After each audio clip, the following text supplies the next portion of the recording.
It has been a while since I have posted a video on YouTube. I said I'm going to get better. I always, for me, the other app is a little bit more accessible for me to upload videos. But I'm going to start back posting videos on this YouTube page. But I've been seeing a lot of videos about women who are dating these African men. And I just want to say, like, it's nothing wrong with, especially American, it's nothing wrong with American women wanting to date African men. If you want to date some, I got some good ones that's been vetted. But the problem I see here is a lot of women are falling for the words versus the actions. And the type of men that a lot of women are choosing are not of the norm of what they would know.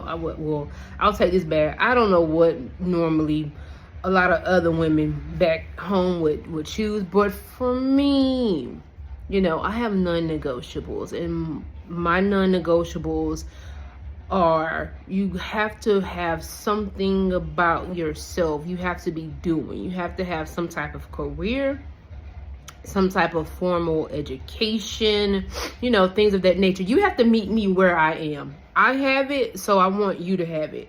Not necessarily the degrees. I don't 100% believe in degrees, depending on what you're going to school for. But meet me where I am. Don't meet me below where I am, okay? But a lot of these women, they pick these, what they will call them, village boys. I don't really like to use that term, but you get what I'm saying if I do use that term. Like, a lot of women are falling for the words. They're falling for the lovey-dovey stuff, like, oh, he says this, he says he'll do this, and you've already fallen for him before you actually see what he can do for you, okay? And then what happens is you're falling for the words while you're doing everything for him. You're building him up. You're building up his family. Sometimes you're sending him money that he's helping his family out. You got to be choosy about the type of men, especially when it comes from when you're finding a guy in another country.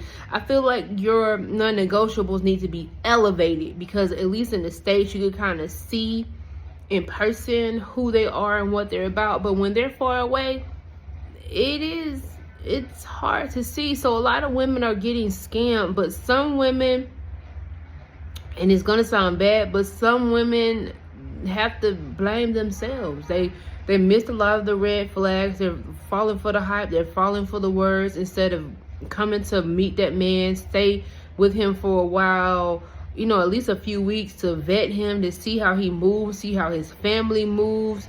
You just can't just go into these type of things blindly.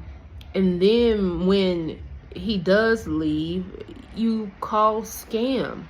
And it's like, both parties are at fault, okay? But I just wanted to touch on that a little bit, because I've been just seeing it everywhere. These women, and again, I've been victim of the scam too, but I'm not gonna keep talking about it, honing on in it like a lot of other women.